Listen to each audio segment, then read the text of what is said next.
Hey there, horror movie tea sippers.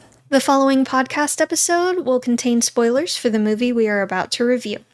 If you have not seen the movie and do not wish to have anything ruined prematurely, please do not continue to watch or listen until you have seen the movie. And welcome to the Horror Movie Tea Podcast.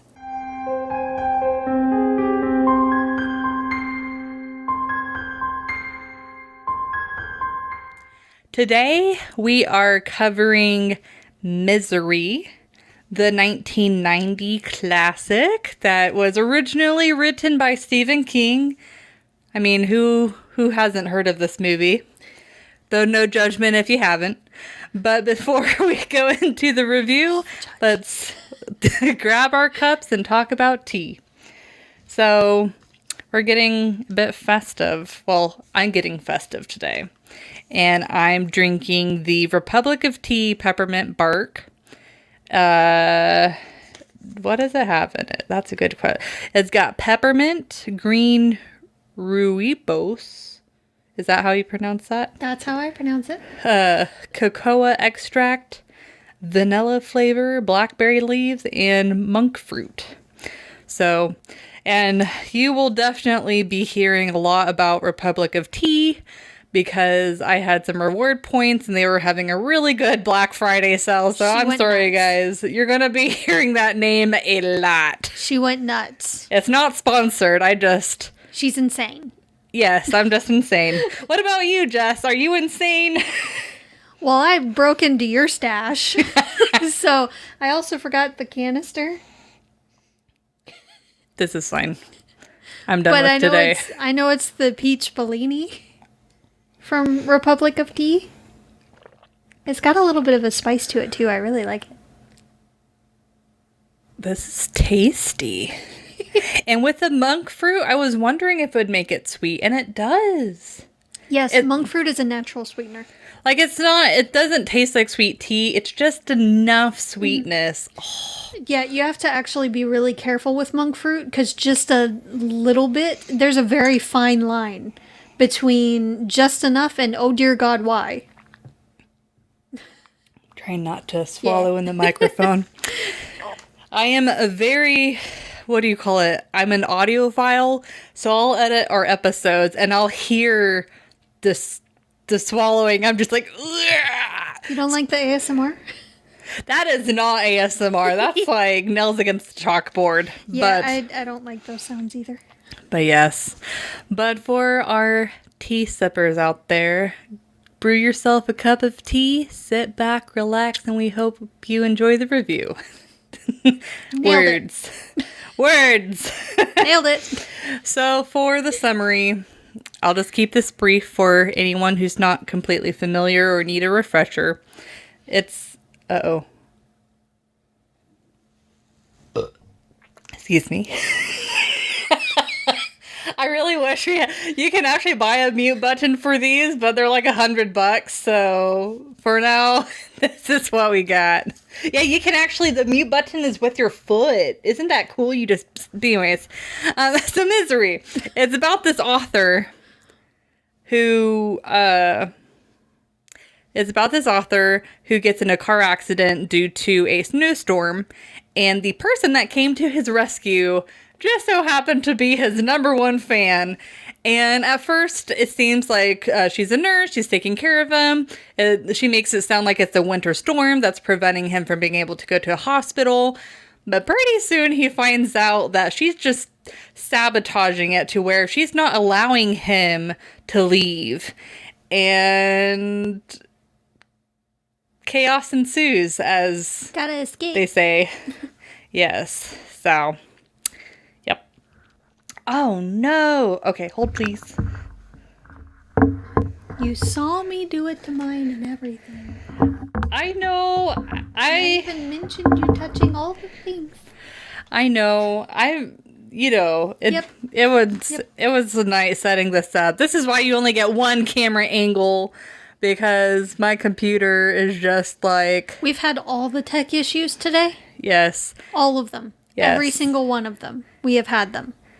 Yes, and I'm like, well, at least let's have something recorded. Yes. And then a cat wouldn't get out of my seat. But The cat is welcome. It's the computer issues that aren't. I was glad to sit on the floor if that's what it took. Yes. But anyway, so for entertainment, honestly, at first, let me walk you through my logic. I will be brief. At first, I was going to rate this a 7.5 because it's not my go-to movie, but comparing it to the other movies I've rated a 7.5, I was like, it deserves something more than that.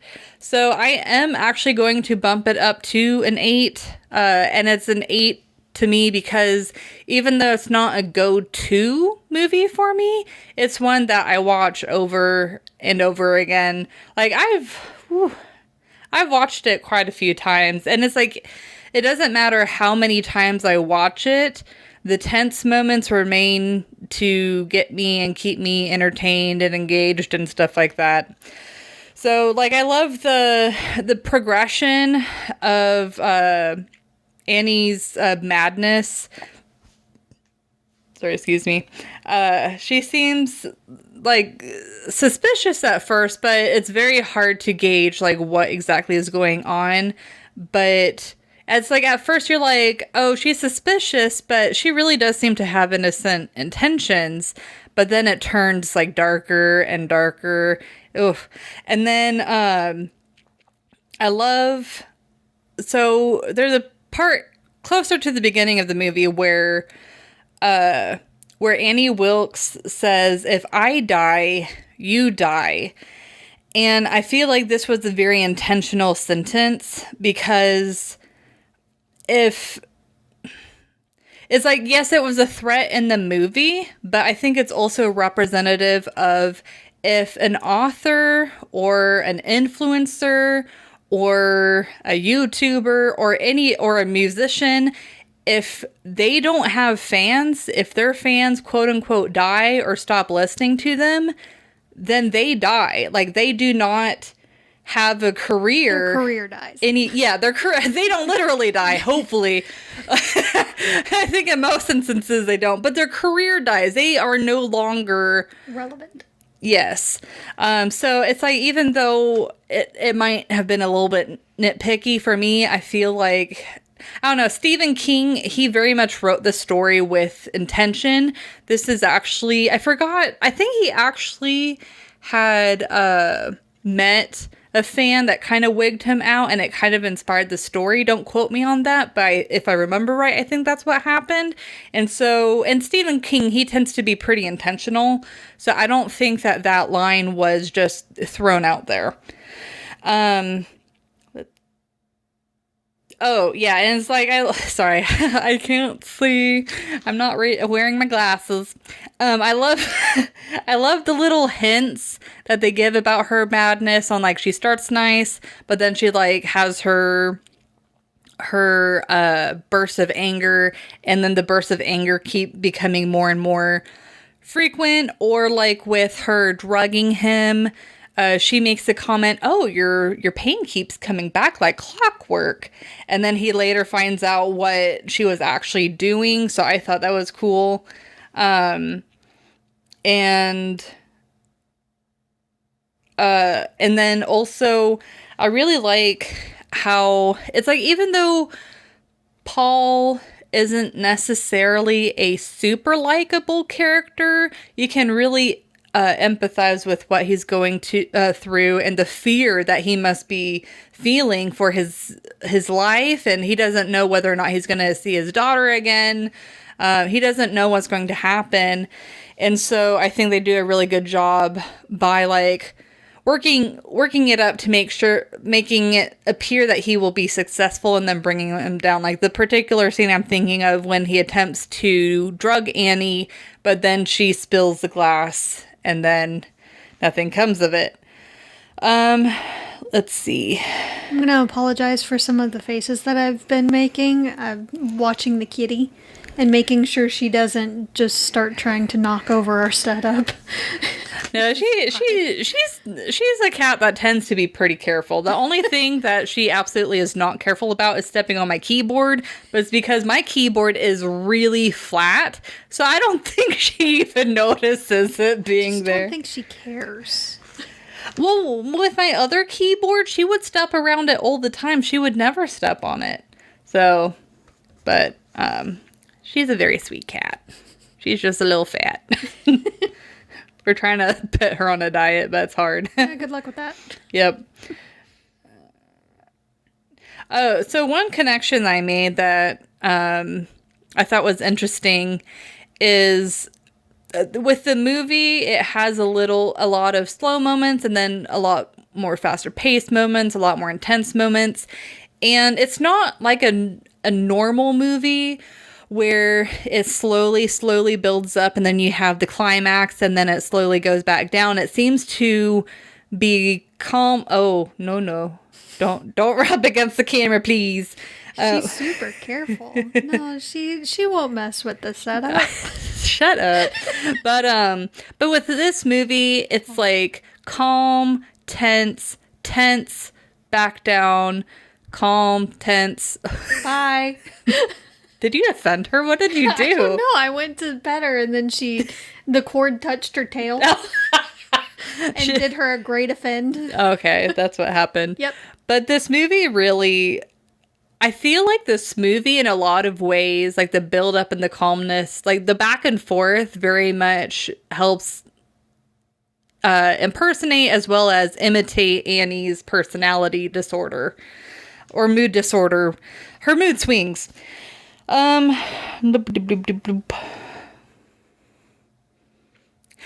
and like, okay, so like the little hints that she would talk about, like saying that his pain came in like clockwork. Another little hint that was kind of cool was like at the trial on the witness stand, and that was when you later find out that she was a murderer. But yeah, it's like overall, this is a very solid movie. It's well paced, great tension. It's got a satisfying resolve with still that horror movie kind of like at the end, but it's like it's very satisfying. Like I don't really feel with anything. I'm not left wanting for anything more. And I will say I totally shipped the sheriff and his wife. He's like, there's that sarcasm again. There's that spice again. Yeah, there's that spice again. It's your sarcasm that just adds a little bit of spice to the relationship.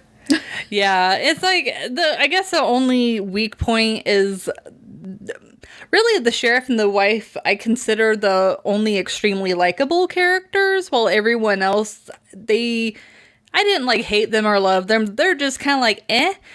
But really that's the only weakest part of the movie. But I mean, I haven't read the book. I actually attempted to try and find the audiobook before we did the review because I did want to really comment on it.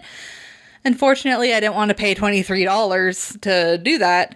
So I can't speak on adaptation wise, but the fact that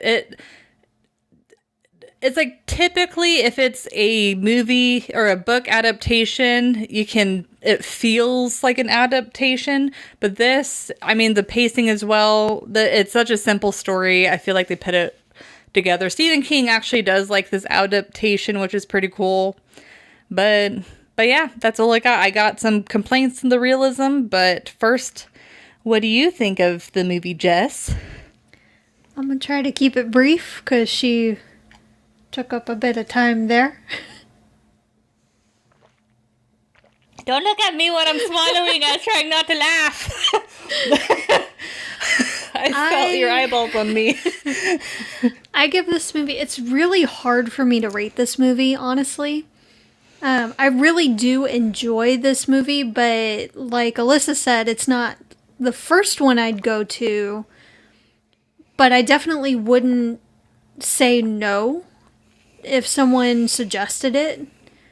I do really enjoy watching it. There's a lot of depth to this movie, and there's a lot to pick apart in it and to digest in it. So it's a really good story, and it's very believable. A lot of it is like the realism scale is going to be a little difficult too, because for the most part, like, you could easily see this happening. Like, it wouldn't be a stretch if you saw it in a headline or something. You'd be like, all right, yeah, that checks out. And stuff like that, well, not exactly the situation, but there's similar stuff that have happened. And that's why it's scary to be someone who is well known, is because there is that makes that potential greater. Yes. So it's a very interesting story, and because it's so realistic, it really puts you into the story.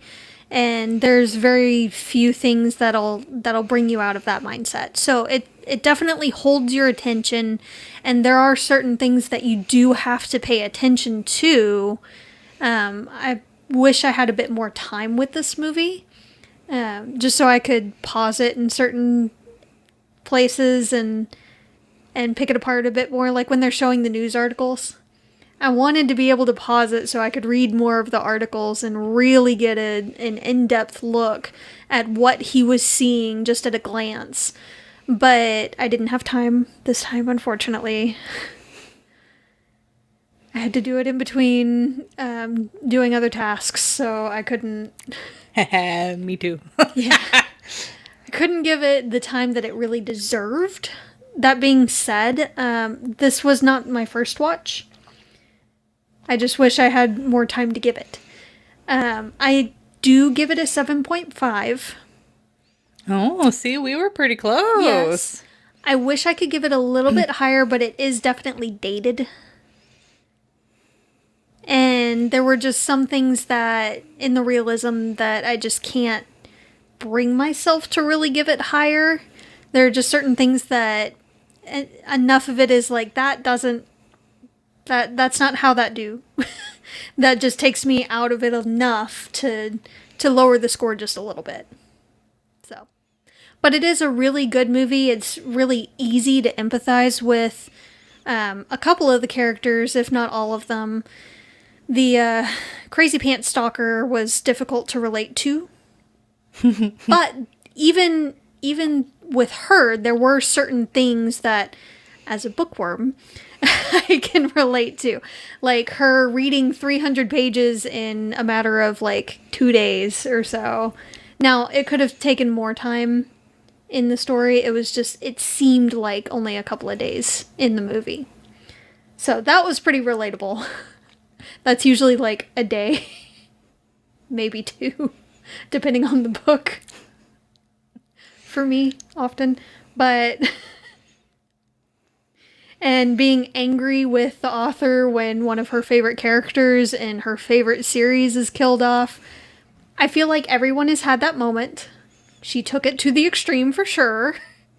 But I feel like everyone has had that kind of moment. Even if it's not in a book, it's in like a TV show or a movie or something like that. You're honestly like offended and mad at whoever had a hand in making it. So I get it. Bit extreme, but I get it. So it has a lot of relatable moments, and I really appreciate that. But we'll definitely dive more in depth in the realism scale if you'd like to start off with that. Yes, and I am actually extremely curious because I actually kind of nitpicked on the realism scale, so I'll be really interested if your points are similar to mine or if they're just completely different. So for the... excuse this, I'm shuffling. So for the realism, I gave it a 4. And so... keep in mind, these are nitpicks. There was nothing really in there that just like, oh, that's totally unrealistic, except for the very beginning. So this is a man that has been traveling to the same lodge for years. I mean, he's been an author for, he's been an author for, I think, at least 10 years.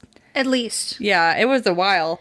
It said that, I don't think they put a time frame, but the editor did mention that his series, the Misery series, got her through braces, which is usually around the early Preteen or teens. teenagers. Yeah. Around early to mid-teens, depending on, things. And it put her through college as well. Okay. So yeah. at least 10 years. Yeah.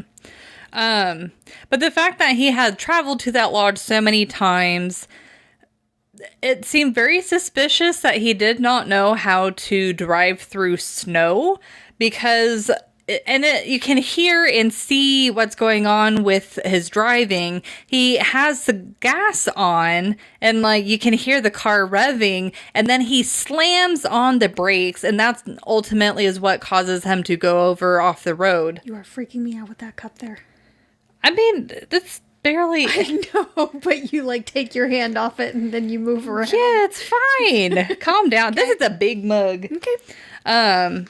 But I just find it very suspicious that he did not know how to drive in the snow when he had been going to that lodge for so long. Quit looking. Don't look at the mug. Fine. Okay. Next point. Okay.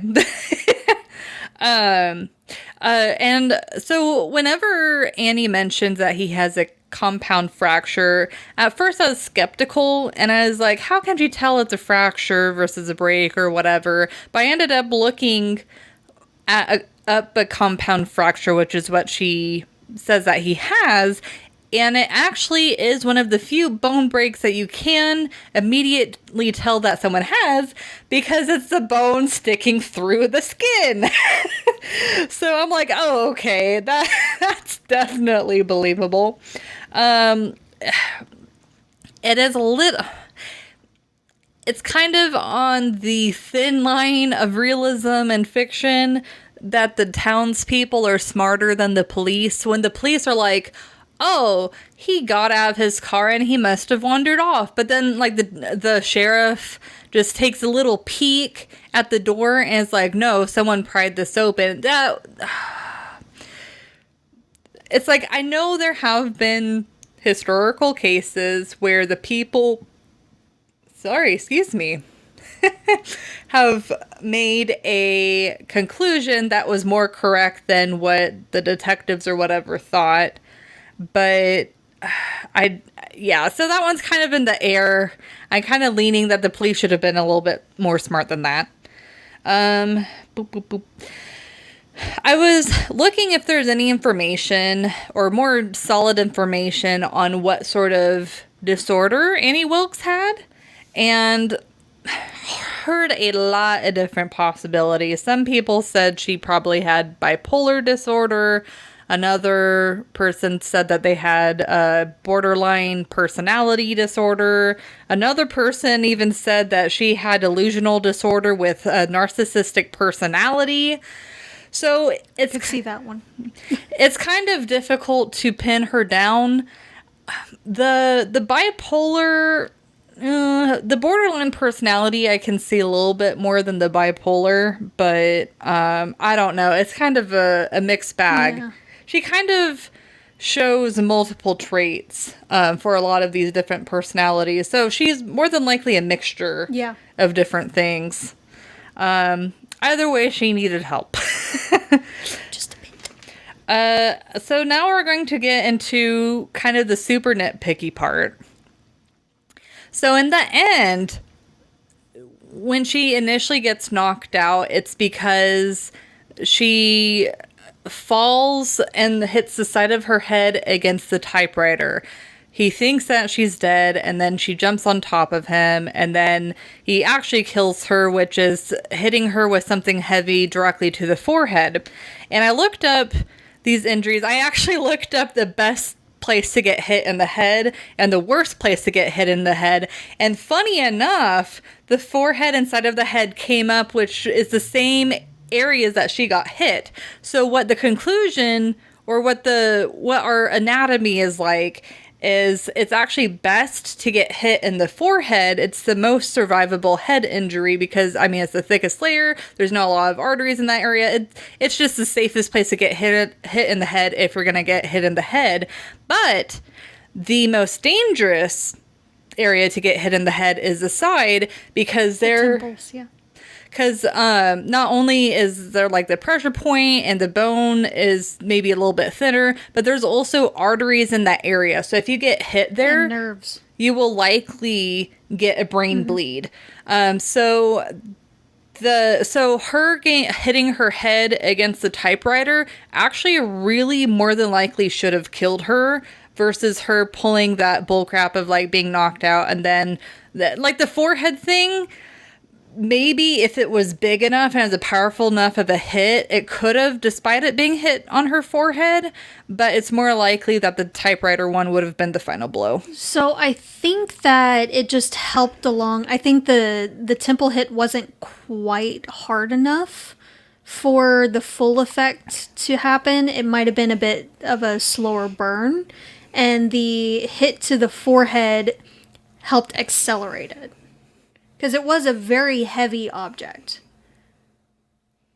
That's fair. And he was, full adrenaline fighting for his life. So that's how I took it. Mm-hmm.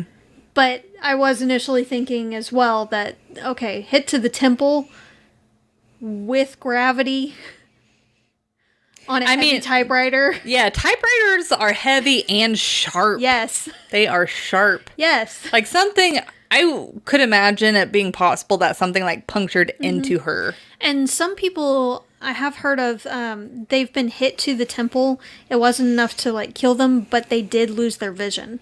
Oof. So that is a possibility as well. So it's like it's possible that, okay, let's just say in the realm of possibility that she didn't get killed. Well, whenever she woke up, then she might have like lost her vision or something. So the fact that she knew exactly where, I don't know. I feel like it's a debatable. Possibility that she lost her vision. I highly doubt it, given what happened after, but it would have been a possibility. Yeah, it's like it's hard to speculate because it's like we have to be like, well, how heavy was the typewriter? How heavy is she? It's like there's a lot of math. Yes. And a lot of like. There's a lot of math, and if she had hit it just outside of that area, which it's kind of hard to tell with her hair too. Fair. So it is possible. It is unlikely, and it probably would have taken her a bit longer to wake up from it. But she had a bunch of adrenaline running through her as well. So, again, possible. Still kind of Yeah. Possible, but debatable. It's a very, very slight pass, I feel like. Like grudging slight pass from me. So, do you have any other points though? Nope. Okay. What's your rating? Okay. I'm curious. Let me pull mine back up. I did actually give it a 4 as well. Ooh, twinsies. Yes. I am very proud of you. Yay! But a lot of my issues have to do with the story itself and how it happened. They did mention that it wasn't exactly an accident that she was the one that found him, because she admitted to stalking him, basically, at the lodge. Like, she would stare. She would stay outside and stare at his window. Yep. For hours. And then she basically followed him back. So it's not... It wasn't surprising that it was her that did it. What is surprising is that she got down the hill just fine in rough terrain, in a snowstorm, like a blizzard, pried open the door, dragged him out, a full-grown man, and then fireman carried him back up the rough terrain on her own. That's very true. She works on a farm, so she could potentially be strong enough to do that, and she was a nurse before, and nurses do have to be relatively strong. They're fighting unruly patients and uncooperative people. Or lifting children. And she was in prison. So. Yeah, and she was in prison too, so I mean, that's a whole other thing there. But it just seemed unlikely, and she seemed to know exactly where to walk, again, in a blizzard, where there's very low visibility, straight back to her vehicle with the guy. So, that just seemed a little odd. I do also find it a little odd that he kept using his accelerator instead of coasting. Because you're not supposed to, like, full-on hit your brake either. Yeah. But we know that, and we're from Texas. But it was just a little odd. But again, movie's got a movie, so it happens. He wasn't expecting the blizzard. They did mention that. Yeah. So he might have had limited experience with really bad snowstorms and knew how to drive for the most part on regular snow, but not so much in a bad snowstorm. So it's kind of a moment again. But that part was not quite as bad as some of the other things. I can easily see an author getting really tired of writing in the same series and thus killing the main character just so they don't have to deal with it anymore. That was very easily believable. I get that. That was fine. I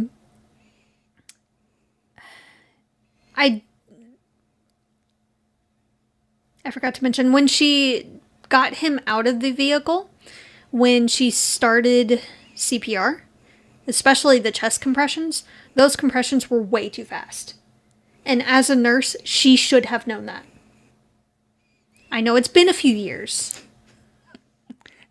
And she killed some patients. Yes, that might have been why. But those chest compressions were way too fast for that. I know nowadays they also don't generally do mouth to mouth. They just focus on chest compressions. Yeah, they don't even say do. Yeah, they say that it hurts more than helps. So, they do check the airways.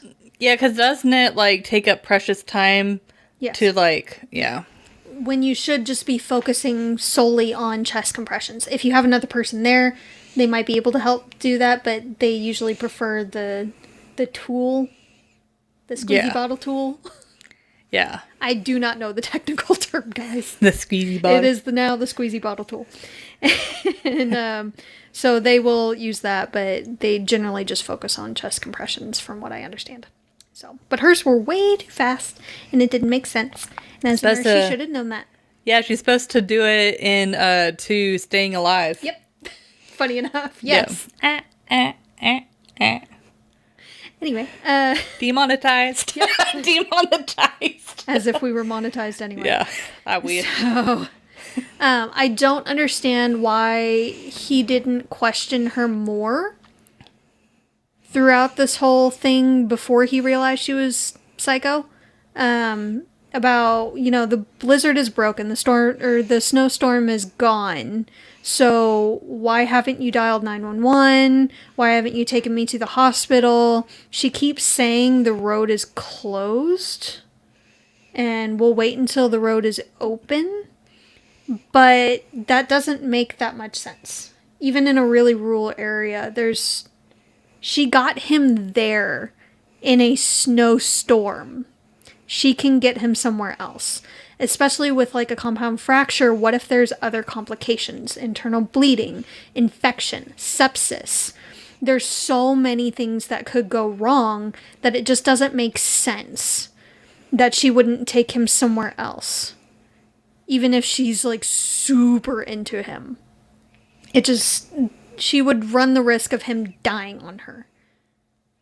I also don't understand how she kept getting the different medicines and things. Because she was a nurse, yes, but then she went to prison. And she would, after that kind of instance happening, those circumstances, there's no way even a doctor's office would want to hire her after that.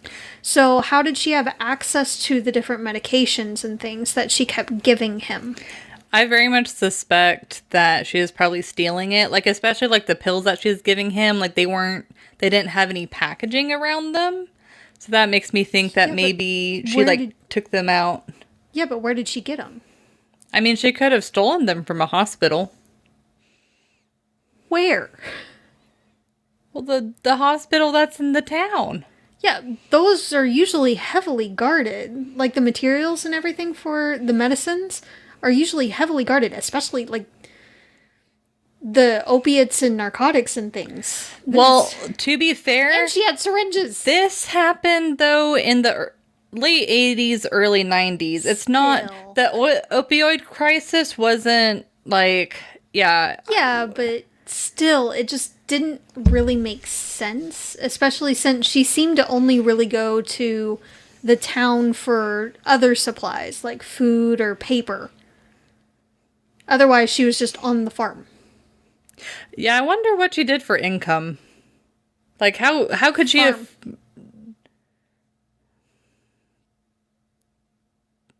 But she didn't... I don't know. It wasn't, like, 100% clear, like... It really wasn't. But my guess would be farm. Because it's like, you can be on a farm, but it's actually very expensive being a farmer. So it's like, you really have to be doing a lot of stuff to be able to sustain yourself as a farmer. Yes.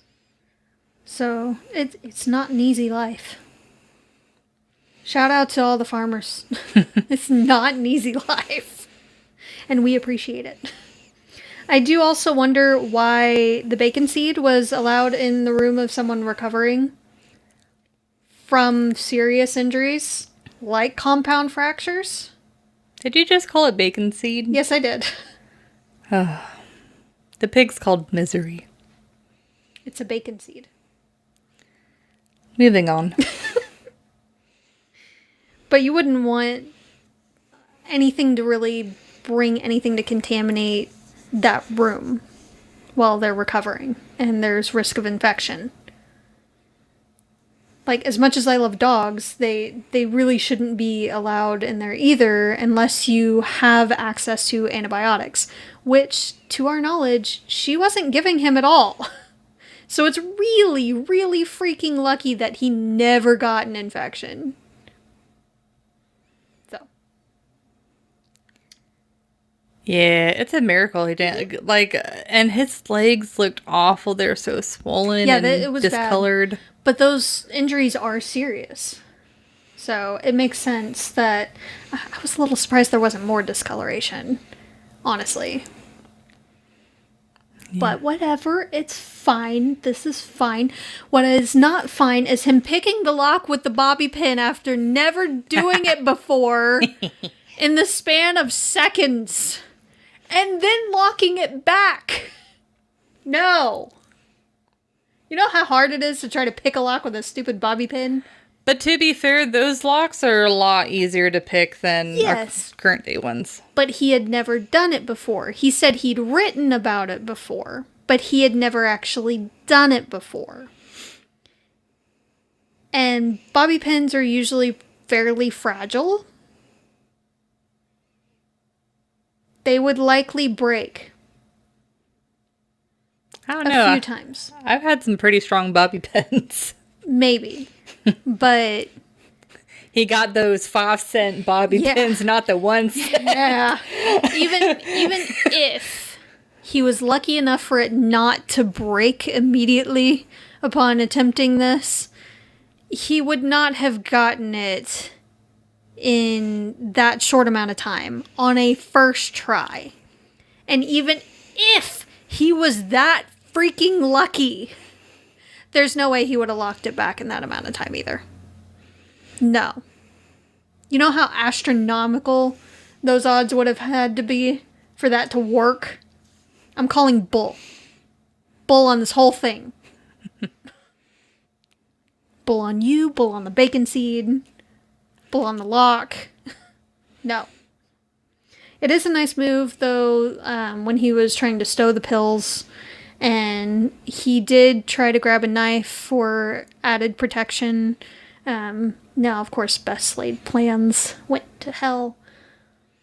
But he did try, and he was trying everything he could think of to get out of that situation. And he did make some pretty decent calls. So I did appreciate that. And most of it was really sound logic. He was playing the long game there with those pills. Yeah. But it almost paid off. It didn't quite pay off, but it almost paid off. I also don't understand them making a statement, the police making a statement about the car when they found it, and he's presumed dead and all, before they have a chance to actually examine the wreckage and everything. They were just lifting it out of that area when he was making a press statement. That doesn't make that much sense, even for the time period. Yeah. And even the sheriff was like, there are marks here. As soon as they set it down, basically. He's like, there are marks here. He couldn't have made these on his own. Yeah. Someone else was here. Yeah. So I feel like we were shorted a little bit on the scene of that guy getting his butt handed to him career-wise and making a statement way prematurely and basically putting a huge monkey wrench in the investigation. I wonder after, like, Paul was found alive if he got fired. Possibly. And the other sheriff, that he was the only one. He didn't call for backup, which didn't make sense to me at all. He went there on a hunch, and he was invited in, which was good. And he did verify that it was okay that he take a look around, which was also good. So if he had found anything and made it out alive, it wouldn't have been, like, inadmissible in court. Like, she expressly gave permission to look around. So that was good. What didn't make sense afterward, though, was when she shot him in the back.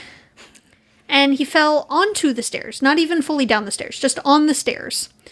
And then made Paul basically climb up, like pull himself up and around the dead body himself.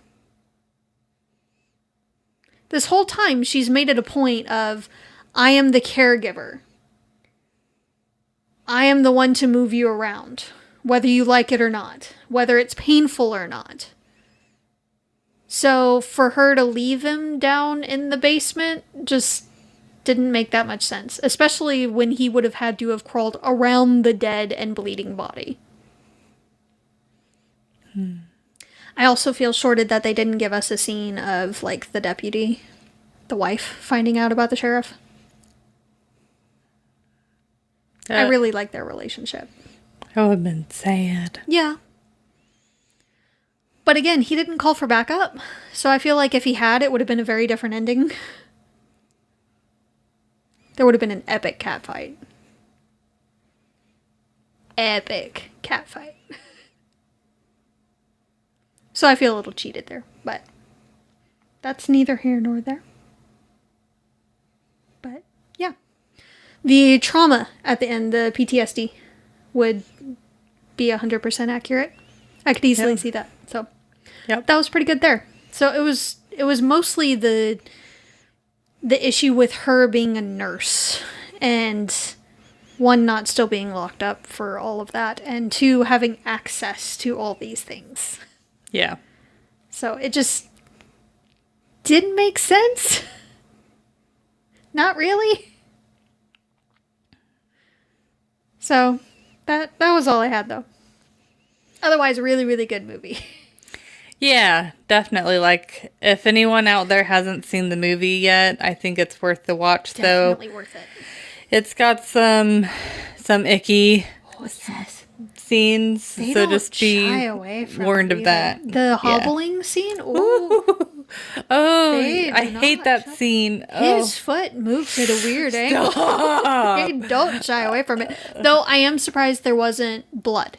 She hit him with a freaking sledgehammer. I meant to mention that earlier.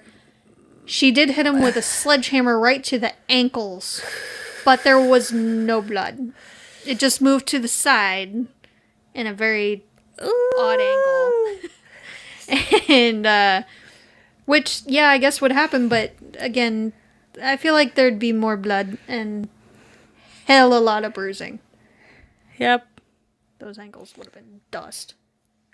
But anyways, thank you for joining us today, and please comment on what you guys thought of the movie. If you'd like to recommend a movie and keep up to date with our content, you can find us on YouTube, Twitter, Instagram, Facebook, and most places you listen to podcasts. And if you'd like to support the podcast, please subscribe, like, and share our content. We also have a Teespring if you would like to support us monetarily. You can find the sites mentioned linked below, along with our teas. Our teas and where you can watch the movie. Linked below as well. And until next time, guys, stay safe and stay spooky. Bye!